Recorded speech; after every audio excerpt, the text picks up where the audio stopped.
Барлықтарыңызға сәлем. Бүгінгі тақырып қант диабеті. Бұл видеода қалай қант диабеті пайда болады, қандай көріністермен көрінетін толығымен айтатын боламын. Қант диабет дегеніміз инсулин секрециясының бұзылуымен, гипергликемиямен көрініс беретін зат алмасу ауруларының бірі.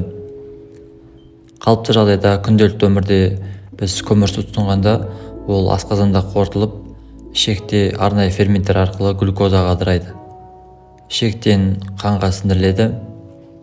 Қанда глюкоза деңгейі жоғарылайды. Нормада 3,3-5,5. Қан айналымында жоғарылаған глюкоза тіндерге кіру керек, бірақ ол өз еркімен тіндерге кіре алмайды. Біздің ұйқы безіміздің бета клеткаларынан инсулин гормоны бөлінеді. Бұл гормонның басты қызметі қан айналымында жоғарылаған глюкозаны тіндер ішіне кіргізу. Яғни ол кілт ретінде осы тіндердегі рецепторлармен байланысып, қандағы глюкозаны тіндерге кіргізеді. Солай айналымдағы осы глюкоза төмендеп нормаға түседі. Енді патологияға келетін болсақ, жалпы қант диабетінің екі түріне жатамыз. Бірінші типті инсулинге тәуелді қант диабеті, екінші типті инсулинге тәуелсіз қант диабеті. Бірінші типті қант диабеті кезінде аутоиммунды бұзылыс әсерінен ұйқы безіндегі бета клеткалар инсулин өндіру қабілетінен айырылады. Нәтижесінде қанда глюкоза деңгейі жоғарылап, басқа да асқынуларға алып келеді. Яғни біздің иммундық жүйеміз, ақ қан жасушалары, лейкоциттер, олар осы ұйқы бездегі бета клеткаларды басқа дене ретінде танып, оларға қарсы атака, яғни аутоантитела бөледі. Сол себепті де бета клеткалардың жұмыс істеуі төмендейді, олар инсулин өндірмейді. Егер инсулин болмаса, онда қанда глюкоза деңгейі жоғарылап, өз кезегінде гипергликемияға алып келеді. Енді бізде қан айналымында глюкоза деңгейі жоғары, сол себепті ағза глюкозадан құтылу керек, ол үшін ол бүйрек арқылы шығарады. Яғни осы бүйрекпен глюкоза шыққанда ол өзімен бірге суды алып кетеді. Сол себепті бізде клиникалық көріністердің бірі, яғни полиурия, яғни кіші дәретке көп барады. Одан кейін, яғни организмде су жоғалғаннан кейін бізде полидипсия, ауыздың құрғауы, шөлдеу сезім пайда болады. Сонымен қатар біздің осы бүйрегімізде, яғни глюкоза көп болғандықтан, бүйрек арқылы көп глюкоза шығып жатқандықтан, ол қант бар жерде бактерияның көбеюіне қолайлы орта болып табылады. Сол себепті бізде урологиялық көптеген аурулар дамуы мүмкін. Сонымен қатар қол немесе аяқты кесіп алған кезде, яғни қан айналымында глюкоза көп есебінен жараның жазылуы да қиындайды. Глюкоза бізде осы көздерге шөгіп қалады. Ол жерде хрусталиктер пайда болып, адамда зрение нашарлау, көз көруінің, яғни болдырлау симптомдар пайда болады. Сонымен бірге глюкоза бізде адамға, организмге энергия беріп тұрады. Егер глюкоза энергия болмаған жағдайда бізде шаршағыстық, мазасыздық сезім орын алады.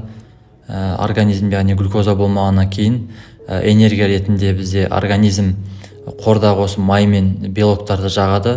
Сол себепті бізде жаңағы дене массасының төмендеу пайда болады.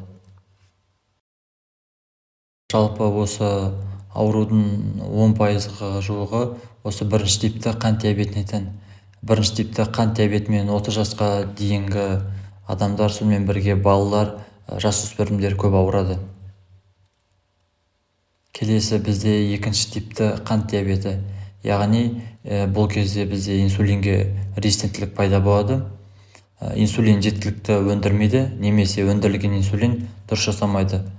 Дұрыс жасамауының бірден бір себебі организмде артық салмақтың болуы. Яғни тіндердегі рецепторларда май шөгінділері шөгіп қалады. Сол себепті де қандағы глюкоза тіндерге ене алмайды. Егер тіндерге енбегеннен кейін тіндер өздеріне қажетті энергия ала алмайды. Солай олар бауырға сигнал беріп, бауырдан бізде қорда, яғни гликоген күйінде сақталған глюкоза сыртқа шығады. Ол да өз кезегінде қандағы қант деңгейін жоғарылатып жібереді. Мына жақтан инсулин гормонының да өндірілуі бірте-бірте арта береді. Қанда инсулин де глюкоза да бірден жоғарылай береді. Кейін өз кезегінде инсулиннің жұмыс істеуі бұзылады. Екінші типті қант диабеті, жалпы осы аурудың 90%-ында осы екінші типті қант диабеті кездеседі.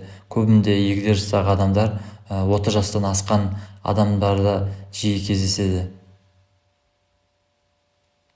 Кейбір адамдарда жаңағы енді клиникалық көріністеріне келетін болсақ, тура бірінші типті қант диабетіндегідей өзгерістер болады.